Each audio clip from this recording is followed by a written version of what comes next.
Okay, good evening, ladies and gentlemen. We are at 8:30, so we're going to go ahead and call the meeting to order here. Welcome to the Conscious Contact Speaker Group of Alcoholics Anonymous. My name is Brian, and I am an alcoholic. This is a one-hour speaker meeting that meets every Saturday at St. Paul's Lutheran Church, 301 North Main Street in Doylestown, PA. The food and the fellowship for this group starts at 8 p.m., and the speaker comes on at 8:30.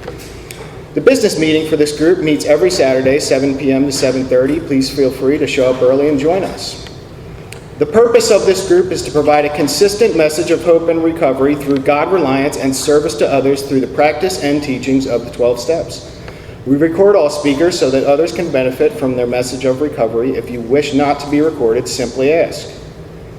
This is an open meeting of Alcoholics Anonymous. The group would like to welcome everyone, especially newcomers. Is there anyone that is new or visiting from out of town that would like to introduce themselves on a first-name basis so we can welcome you? Yeah, go ahead. John. Welcome, John. Yeah. I'm Nick. I'm an alcoholic. Nick, welcome. Yeah. Scott, welcome. Austin, welcome, yeah. I'm an alcoholic visiting. Yeah. I'm Jen, I'm an alcoholic. Jen, welcome. Like alcohol. Mike, welcome. All right, we got everybody? The Conscious Contact Speaker Group encourages sponsorship. Would anyone with a working knowledge of the 12 steps and who is willing to sponsor, please raise their hands. So there you go. If you are new, if you're out there, you're new, you're struggling, grab one of those people after the meeting. We'd love to help you get into the solution a little. Are there any announcements from the floor for the good of AA?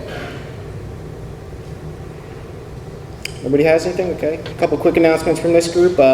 This group has a sister group, which is a big book study meeting that meets every Thursday, 7:30, just up the street here at Salem UCC Church. That's 186 East Court Street in Doylestown. The coffee's on at 6:15, so again, feel free to show up early and join us. We have meeting lists and big books on easy terms. Please see me or any home group member after the meeting. If you cannot afford a big book, the Conscious Contact Speaker Group will give you one at no charge.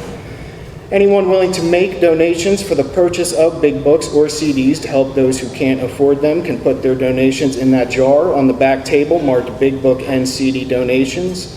All CDs are available free of charge. This group has a YouTube channel, the Conscious Contact Speaker Group of Doylestown. We post speakers from this group on the YouTube page. We also post speakers from a group we have on Monday night here, 6 p.m., which is a step discussion meeting. So follow our YouTube channel. We also have a Facebook page, which we use to post flyers for our upcoming speakers, events we might have, plus a lot of other groups in the area also post happenings, anniversaries, celebrations, workshops, things they have going on. So a good resource to have to stay tied in with happenings throughout the area in AA. What else? Hoodie season is in full swing. You can see our CCSG swag stage left here. So if you're interested in purchasing a hoodie, you can see me or any home group member after the meeting. And with that, I think Daryl's going to come up here. He's going to read our Just for Today prayer of recovery.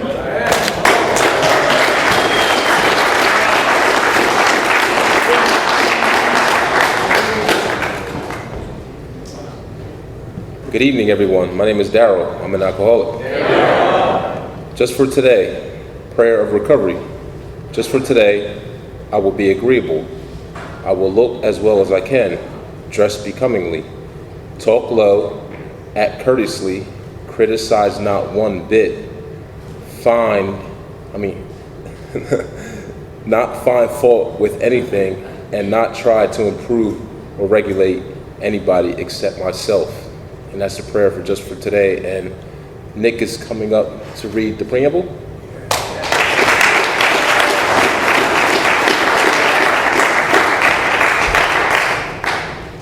Good evening, my name is Nick and I am an alcoholic. The AA Preamble. Alcoholics Anonymous is a fellowship of men and women who share their experience, strength, and hope with each other that they may solve their common problem and help others to recover from alcoholism. The only requirement for membership is a desire to stop drinking. There are no dues or fees for AA membership. We are self-supported and declining outside contributions. AA is not allied with any sect, denomination, politics, organization, or institution, does not wish to engage in any controversy, neither endorses nor opposes any causes. Our primary purpose is to stay sober and help other alcoholics to achieve sobriety. And now with that, we have Teresa to come up and read the 12 Steps of Recovery.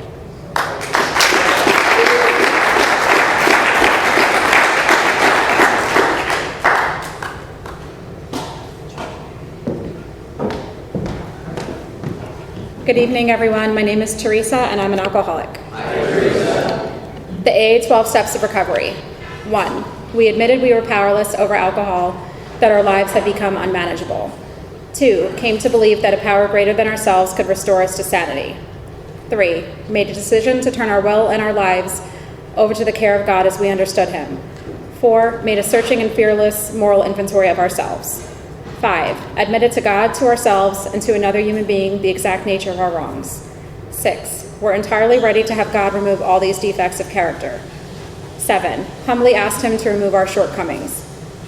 8. Made a list of all persons we had harmed and became willing to make amends to them all.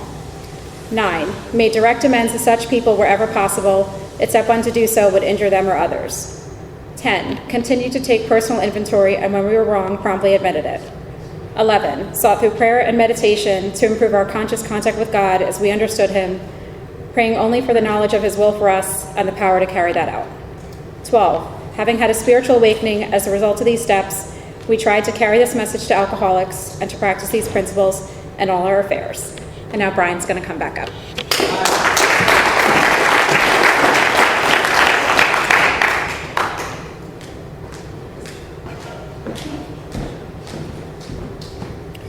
Okay, 7th tradition, every AA group ought to be fully self-supporting, declining outside contributions. At this time, we'll pass the basket. There are no dues or fees for AA membership, but we do have expenses, and your contributions do help us to cover the cost of food, rent, big book, workshops, CDs, so we do appreciate it. There's absolutely no smoking on church property. It's the church's policy. Just be considerate of that as you're coming and going from the meeting. Just wait until you leave the premise here. Please take a moment to silence all cell phones and limit movement during the meeting to avoid distractions. And now to introduce our speaker for tonight, a good friend of the Conscious Contact Speaker Group. Please help me welcome Mike from New Jersey.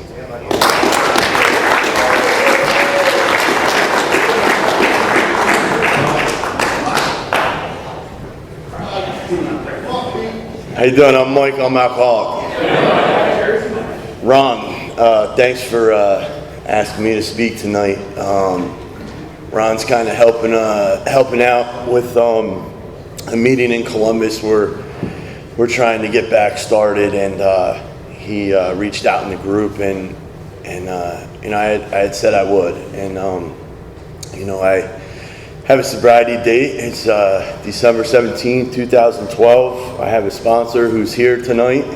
I have a wife and a son who are here tonight, so if I'm lying, she'll call me out on it. But thank you, man. The welcoming, I was sitting there just thinking, and the welcoming, you guys are a group walking in, and that's awesome. What it was like, what happened, and what it's like today, right? So I started off my morning speaking in Hamilton, right? We're from Hamilton, New Jersey. So I started my morning off speaking in Hamilton, and like now I'm ending my night speaking here in Pennsylvania. As I go through my story, that's you'll realize that that's a miracle for a dude like me, right? To start my morning speaking for people in AA and ending the night on the same terms. But so I grew up in North Jersey, little town of Roxbury, New Jersey, and I had a normal childhood, right? I had a mother and father. I had a sister. I didn't really have any rough beginnings or hard times, right? Like I had everything I needed, everything I wanted. I had, both my parents worked. There was nothing really that stood out, right, in in the beginning. But if I could go back in time, I think like right around, I think I was like 12, 13 years old, right? My parents got divorced, and you know, if I'm talking to a counselor, or if I'm sitting there at night trying to like figure out when this thing started for me, that's probably when it started, right? You know, they kind of had a rough divorce. My dad probably belongs in here. He's not in AA, but he probably belongs in here. And I guess if I was to pinpoint something, that would be it, right? So my parents got divorced, and you know, I moved in with my grandma and my mom and my sister for a year until our condo got built, and we moved. So that was like change, right? Like, yeah, I think I was going into 7th grade, and you know, I just didn't like the change, and I kind of gravitated towards kids that were doing the wrong things, and that's pretty much where it started, right? You know, I'll try to keep it on alcohol. I know it's AA, but alcohol and drugs were a huge part of my story. But you know, at like 14, 15, I started, you know, with dry goods, and you know, when I came to AA, I didn't think I was an alcoholic, right? If I was to be honest, I would say I didn't feel like I was alcoholic when I first came here, and my wife kind of pointed out to me that every time I relapsed, it started with alcohol, and it took me years, right, of sitting in the back and judging people, like, oh, this guy just drank, what does he know? And until I learned about the feelings and the bottoms of it, all brought us here, right? It doesn't matter. We're all here on a Saturday night in Doylestown, PA, at a AA meeting. You know, I had 10 people in the car with us, and Ricky came and met us. Like, that's all because of AA, right? You know, 11 years ago, I couldn't ask anybody to do anything for me. And tonight, we came out, we went to Baco and got a drunken Brooklyn pie and a bunch of dinners over there. And I get to come here, and that's a gift to AA. And for me, not to be vulnerable and put myself out there to come out here and speak, like, who am I? AA's given me this life that I can't repay AA for the things that it's done. But so you know, I guess it was like 14, 15, and I started with dry goods and alcohol, and you know, I quickly, when I think about it now, like, there was no off button with me. There's never been an off button with me, and you know, I started and I was all in, and I was like that from 15 to the day I got sober. And I started with marijuana, and it just progressed, and it ended with crack and heroin. You could fill in the blanks there. But you know, the Department of Corrections and the juvenile system intervened at like 15, 16, right? I was in and out of detoxes. I was in front of judges. I was in and out of the juvenile detention center. You know, 9/11 just passed, and I was in the youth house, right? I was in the youth house in the courtyard, and I was in Morris County. I don't know if anybody's familiar with up there, but the detention center is like on this hill, and you could see the smoke. And once they started figuring out what was going on, they like locked the whole facility down. And like, that's where I was for 9/11, and it just progressed. You know, like, I would get out of there, and I would come home, and I didn't know about AA. I didn't know about any fellowship. And I just continued to do what I was doing. And, you know, I just didn't know any better. And at 18, I graduated from juvenile corrections to state prison. And, right, like I got a SBI number and a prison number, and off I went, right? At 18, my high school friends are graduating high school. They're, you know, going down the Jersey Shore for prom, and I'm sitting in a jail cell. And so at 18, I went away, right? I went away for a couple years, and I thought when I was in there, right, like I would sign up for AA, I would sign up for church, I would, you know, sign up for whatever, just get out of the room. And, you know, I heard a little bit about AA in there. I was too young at the time, and I did a couple years then, and I got out at 20, right? So now I'm not even of drinking age yet, and I don't know, I feel like it was like a slap on the wrist, right? Like I did a couple years, I went into a halfway house and I got out, and I just wasn't ready yet. And I lasted, I think it was like 10 months, right? I lasted 10 months, and I was back in there on a whole nother case. And you know, the second time, I lost a lot, right? Like my family was always there till the end, right? They're still there now, and they were probably the biggest enablers for me. And you know, they always took me back, and you know, I shared this morning, right? Like my alcoholism takes me to the point where I'm army crawling on the floor to get my mom's pocketbook to take her credit cards or her checkbook or whatever money she had in there. Like that's where that stuff takes me. And you know, I went away the second time, right? And I did like 4 years that time. And you know, I remember getting out, and I remember like the gate opening, and I walked through, and there was no like halfway house that time. I was behind the wall, 23-1. You went out to rec, you went out for a little bit during the day, and that was it. And like you think that would have been enough, right? Like, you know, 2 years, I was home for 10 months, now I'm back for 4.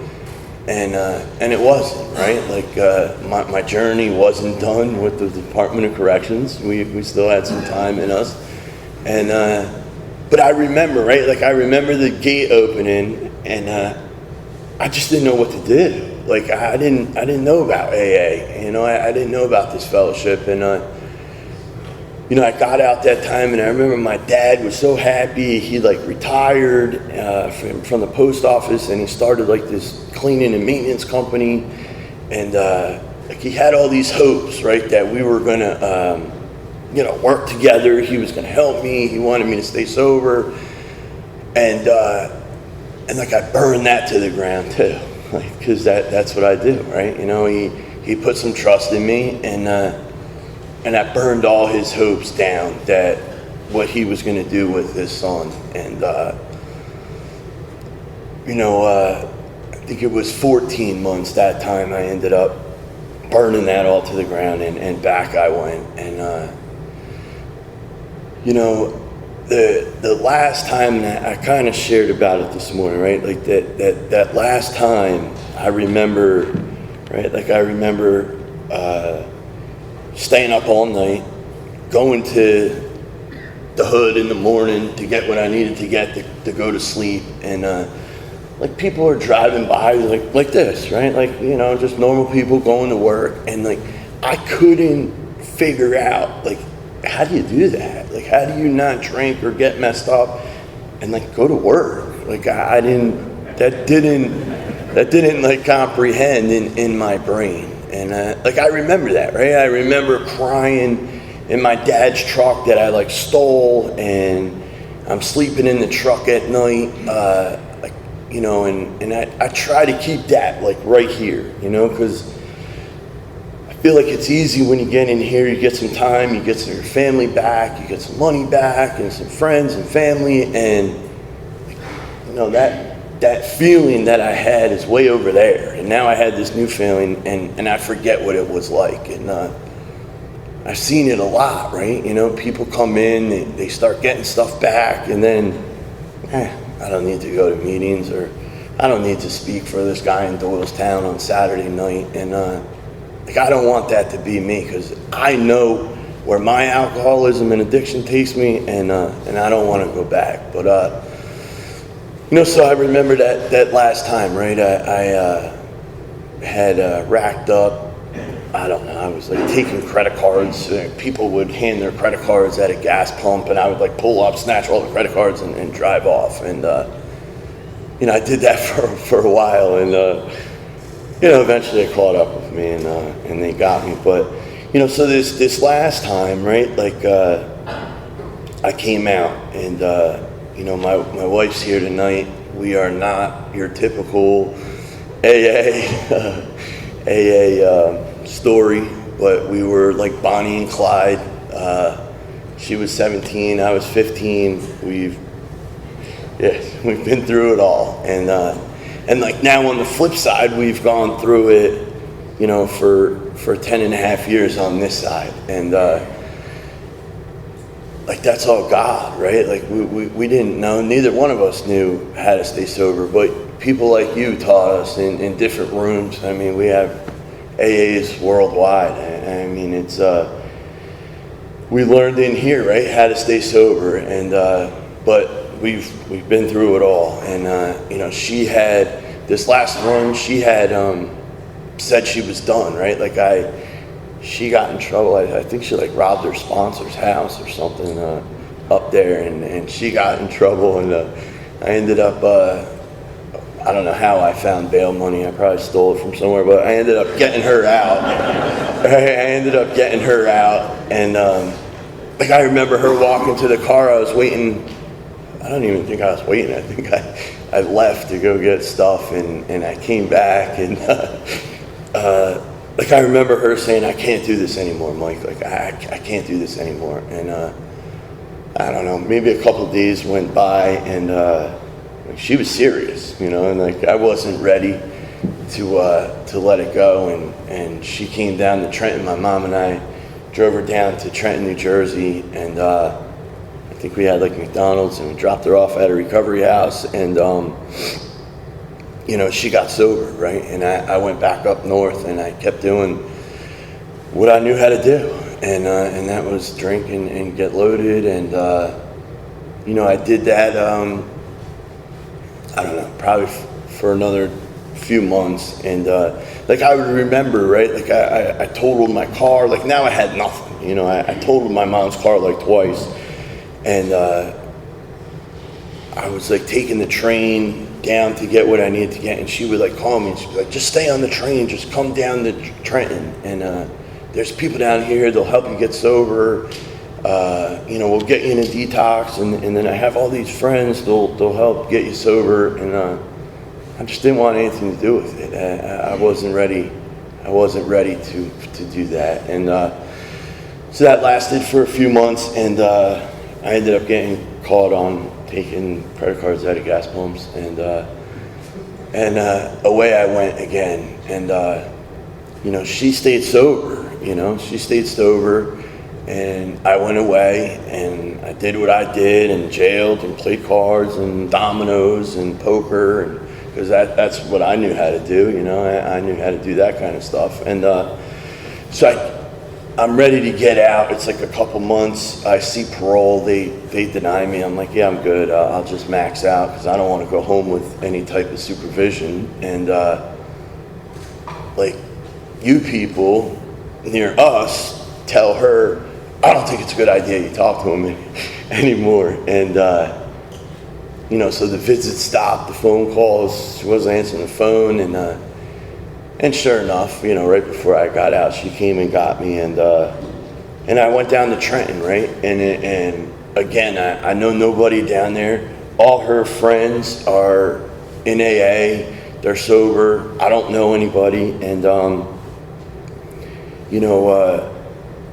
what do they say? It's like you take you with you where you go, or whatever that saying is. But like, I get down there and I just found the same people doing the same things that I wanted to do, and that wasn't in AA meetings. And she gets pregnant, and I start using. And I would sit on the side in the meeting, and I judge this person and judge that one, and they drank a little too much in college. What do they know? And I sat there for a long time, and the crime started. That started again, and I don't know what happened. We went up to dinner. We went up to North Jersey for dinner with my father, and we've had many encounters over the years through all that crap. And she was sober. She's about to give birth to our son, and I was all messed up at the dinner table, and my dad grabbed me outside, and he was like, it's not about you anymore, it's about your kid.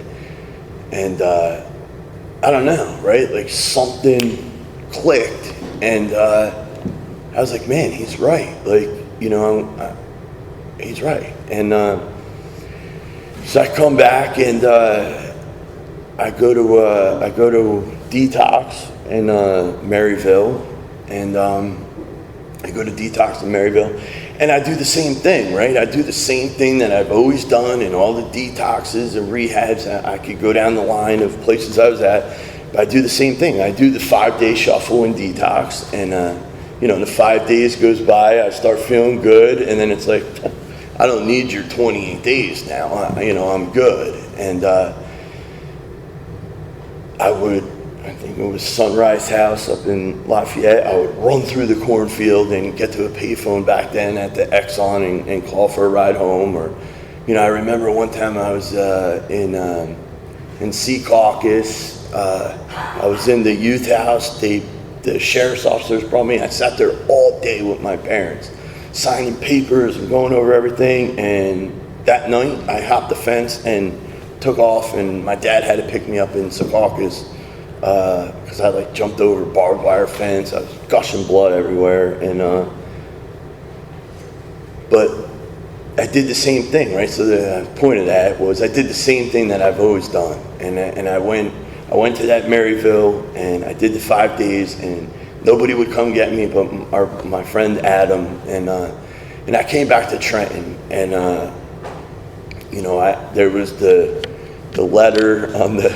There's the letter on the nightstand, that I can't do this anymore, and she had left, and I had nothing, and I said, you know what? I remember in jail all those years, like old timers telling me, just give it 90 days, kid. If your life doesn't change in 90 days, the liquor stores and the drugs will still be there, and at that point, I was like, I'll try anything. I've been down the road of methadone. I've been down the road of Suboxone, Subutex, and all this stuff that is out there nowadays. And for this alcoholic addict, these readings in AA is the only thing that works for me. And I've tried it all, and I've done it all. I've tried it all, and nothing's worked for me.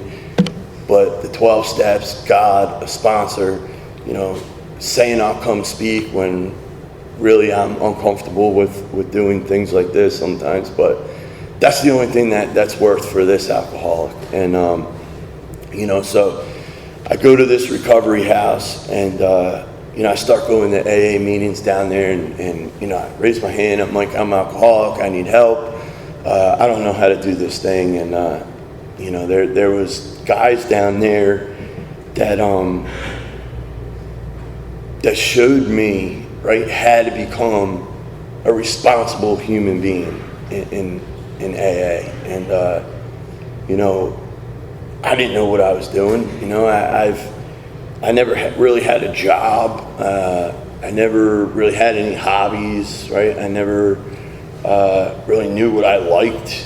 I did what I did, and that's where it ended. And so we would go to the diner, as you can see, and we would go to the diner after meetings, right? We'd go out to eat after meetings, and we'd go bowling, and we tried different things, and you kind of find your way, right, in here, and what you like to do, what you don't like to do, and Ricky and I found out we like to buy quads and dirt bikes and toys, and that's what we do now, and that's awesome, man. It's the gift of AA, is it just doesn't stop, and so I get into that halfway house, right, and I'm going to meetings, and our son was born. He's probably sleeping now, but our son was born, and I was 12 days sober, right? And this kid's he grew up in these rooms, crawling on the floors just like this, and he's grown up in AA. He's grown up around all you guys, and that's just part of my story. That's where he grew up, crawling on floors in Trenton, New Jersey, at the Last Chance Recovery House in AA meetings. And, things got better. We got an apartment, and, we ended up staying there for a couple years. And that's like where the journey started, right? And it started in this recovery house in Trenton, right? And I could tell you that, I don't know, what was there, like 10 or 12 guys in there. Ricky's one of them that's here. And there's about 5 others that we're all still sober. We're all still talk every week. We're very involved with each other's lives. And I didn't have that, right? You don't find that in a bar. You don't find that on the streets looking for what you're looking for. You don't find friendships like that out there. At least I didn't, they just wanted money from me. But, so I start going through these steps, right? And the powerlessness thing was not an issue for me, right? Like my life was a train wreck.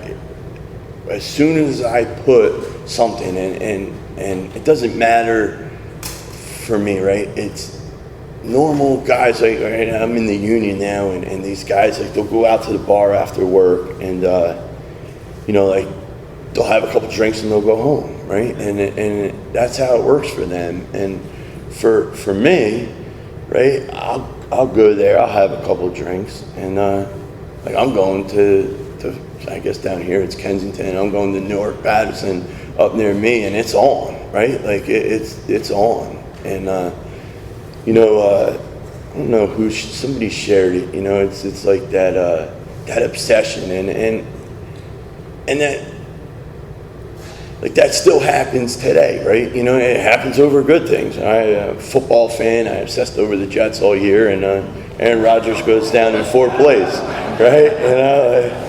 But it's all good, but back to AA off of Aaron Rodgers. But so I get sober, right? And my wife and I start going through this process. We have an apartment, we move into a house, and I'm going up to North Jersey, right? And we now have custody of her daughter, who she didn't see for a long time, right? And I'm up in North Jersey at my dad's, putting flooring down, and I just pick up an AA book and a meeting list, and I'm like, I'm gonna go to this one. Didn't know where I was. I knew where I was, but I didn't know anybody that was there. And this guy talked about some kid that laid on it was a sponsee, right? So I'm in this meeting, and this guy shares about how his sponsee committed suicide today. He laid on the train tracks, and I go home like 2 days later, and it was our daughter's father, right? He was in this disease, and he just had enough, and he came up with the bright idea that to just end it, like most of us have been in that spot, right? It's like, do I just end it? And you just keep that vicious cycle going. And, but that was like a God moment for me, right? Like I always believed in God. It was always like, God, let me get in here, get what I got to get, and get out of here. And, that was like my God and my understanding back then. And today, my sponsor could tell you, right? Like, I have kids, they have sports, I'm not the perfect AA meeting attender, but I try to stick to a routine. And but the one thing, right? Like I've always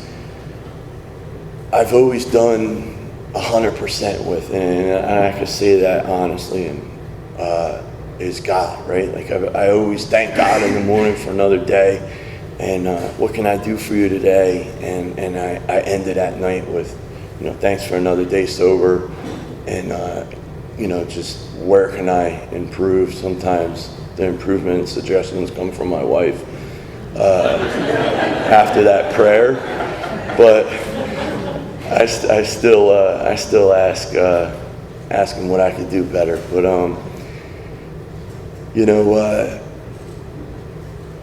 so the years go by, right? And I get the family back, and we go to court, and I have 19 felonies, and I've been in front of a judge my whole life, and like now I'm in court adopting, our daughter now, and again another blessing at AA, right?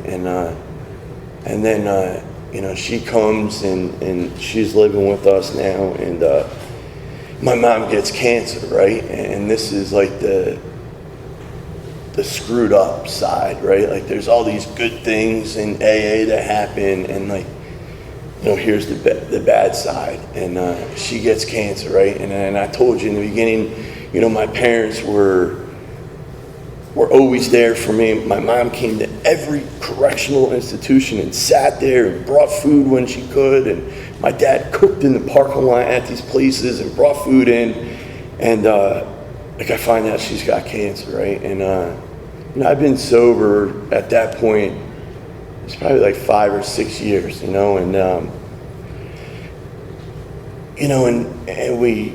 we went down there a lot, and we flew her up when we could, and like I was there every step of the way, and because of these 12 steps, right, and people like you and me having the willingness to try something different in my life, right, like I was able to fly her home to my house, right, 19 felonies, in and out of prison his whole life, fly her home to my house, set her hospice up in my house, and take care of her, right, for the last few months of her life. And like, how dare me say no to AA, right? How dare me say, nah, Ron, I'm not driving 45 minutes out here tonight to speak, or I don't want to get up on the weekend at 7 a.m. and speak. Like, how dare me do that? Like, AA's giving me all this stuff and a life beyond my wildest dreams. Like, I couldn't say no to AA, and I was able to give her meds and wake up, and COVID hit and whatever people believe with that, but it allowed me to take a layoff from work at the time, because COVID had just started. I got her out of Florida, like right at the beginning of it, and it allowed me to stay home. And I told my boss, I'm like, dude, you got to lay me off for a little bit, and we were home, right? So like, I know everybody has their own story with COVID, but COVID allowed us all to be there, right? As a family, my dad flew up, and he stayed at a hotel, but he was right there, and when she passed, right? Like, AA people were there. My sponsor was, they didn't even take my mother out yet, and AA's flocking to my house. And, you know, it's like, how dare me say no to AA? And people came, I don't know, I guess at the time they were doing like the drive-by car things. I mean, my friends had some Facebook thing going, you know, for my mom for this drive-by car thing. This freaking thing lasted, I don't even know how many cars were in it. People holding signs and you don't get that in the bar, right? You don't get that in jail. You don't get that on the streets. And, you know, she passed and, you know, I got through it, right? You know, I talked about it and, you know, I always share, right, to newcomers, like that hardest thing, and they talk about is picking up that phone, right? You know, like even now, you know, like when I go through something or, you know, especially early on, you know, like picking up that phone, and there's something about picking up that phone and just talking to another alcoholic about it. And 9 times out of 10, it goes away and your day gets better, or whatever you were going through gets lifted. And, you know, so that's what I did. You know, I shared about it in meetings. I cried about it in meetings. I've, you know, and I know she had 7 years of her son back, and without AA, like that wouldn't have been possible, you know. And you know, so now, right?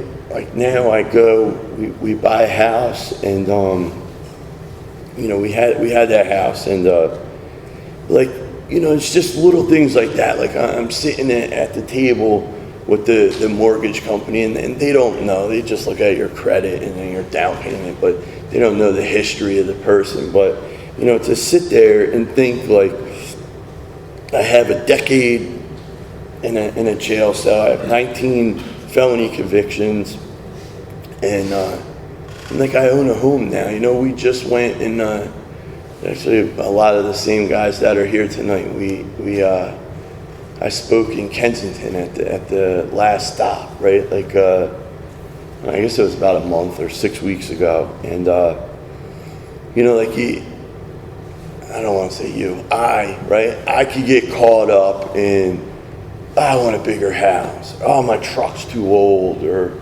oh, I'm look fat in this suit, right? And then, right, like you go down there and we pull up down there and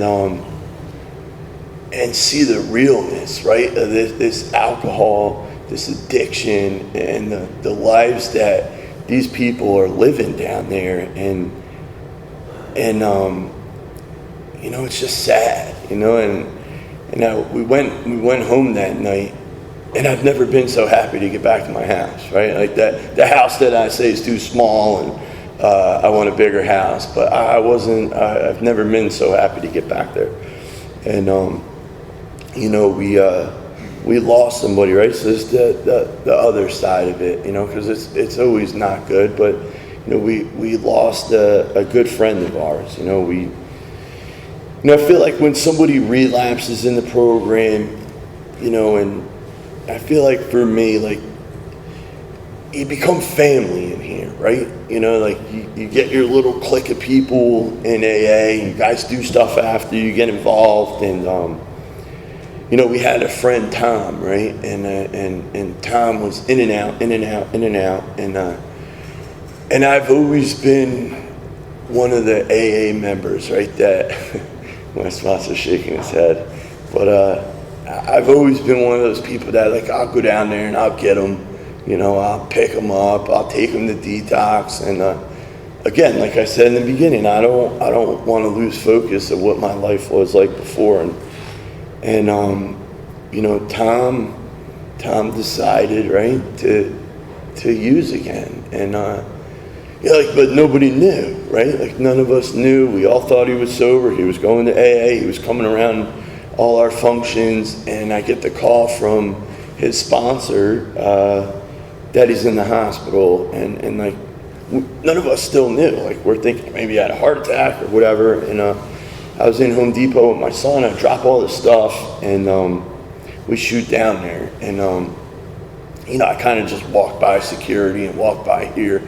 And the last stop, the security guy, I'm like, what room's Tom Rosario in? He's like 803 or whatever. And like, I'm getting close to the door, and the nurse comes out, and she's like, do you want to bring him in there? And I'm like, yeah, we're good. I'm thinking, again, it's a heart attack. And I opened that door, and I was just like, man, like, I knew that he had used for the last time, and another tough one, right?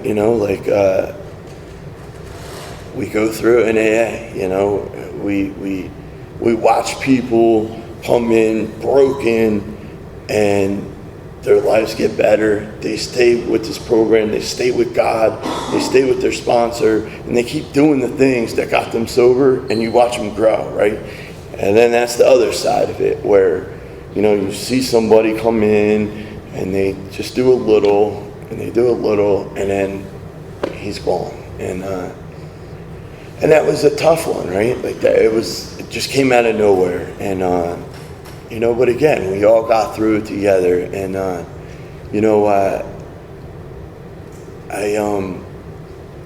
so I have a life beyond my wildest dreams today. I have a wife in this program that is sober, right? I'm sober. Our son has never seen either one of us pick up a drink or a drug.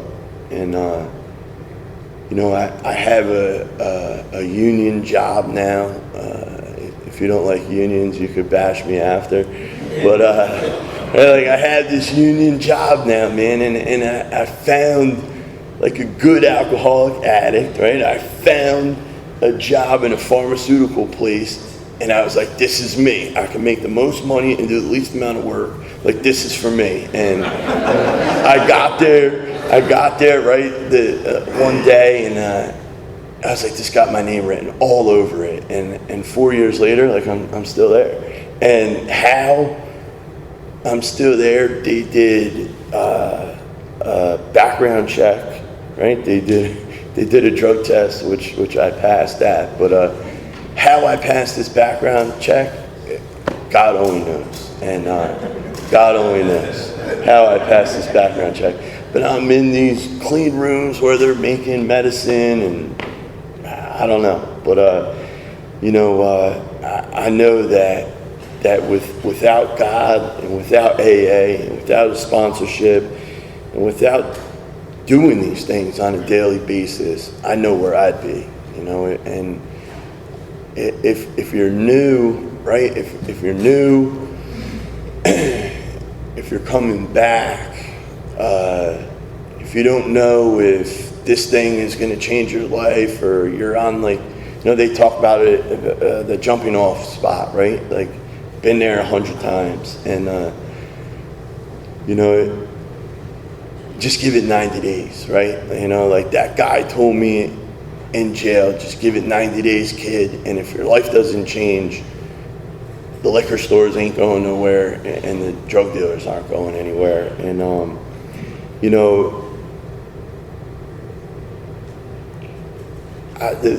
the blessings that have come, it says, and I hate I hate the sayings, right? I hate being the person that stands up here and repeats the sayings, but Freddie always says it, the life beyond our wildest dreams, and if that's not true, you heard my story. I mean, there's story after story after story, and as I was told early on, right, to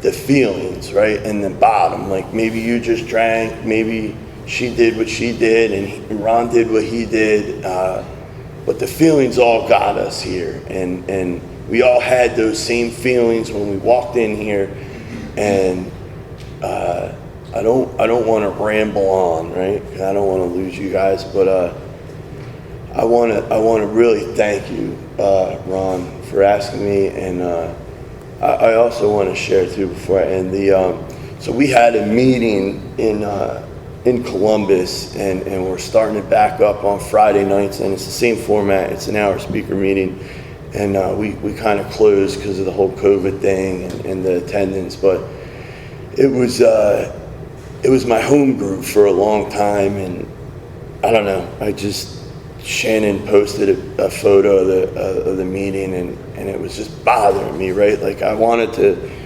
try to get us to start that meeting back up, and we are. So it's the first Friday of November.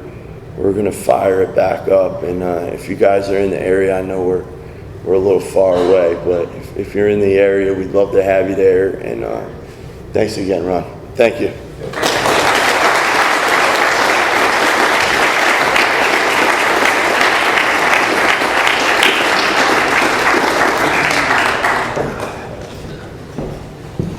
Okay, again, everybody, my name is Brian. I'm an alcoholic. First and foremost, I want to thank Mike for coming out here tonight, delivering an incredible message of hope and recovery to our group here. A couple quick announcements, and we'll wrap it up here. Again, the food and the fellowship for this group starts at 8 o'clock, so feel free to show up early and join us and enjoy the refreshments we put out. If you want to get involved with this group, we got service positions available. We'd love to have you. This group also has commitments at outside hospitals and institutions. We have one tomorrow night in Quakertown. So if that's something you'd be interested in, is going to these places and bringing a message of hope and recovery. You can see me, see any home group member after the meeting. There's always the meeting after the meeting, like I said, so hang out with us. There'll be a group of us hanging out here. If you want to help us with some service right after the meeting, we could always use some help putting the chairs away. We got to put away these chairs in the front. The ones on the tables will stay back there where they are. It's customary for us to thank our speakers personally as they come here on their own time and expense, so we usually form a line in the front here and we thank our speakers personally. Thank you to everybody for helping out with the meeting tonight. Thanks to our greeters, our readers. Thanks to Ed for helping out in the kitchen back there. And most importantly, let's thank our speaker one more time tonight.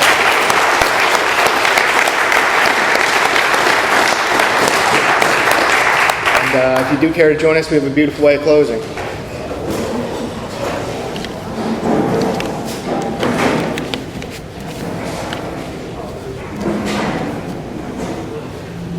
We'll close the meeting, as always, with a brief moment of silence for the still sick and suffering alcoholic inside and outside of these rooms, followed by our Lord's Prayer.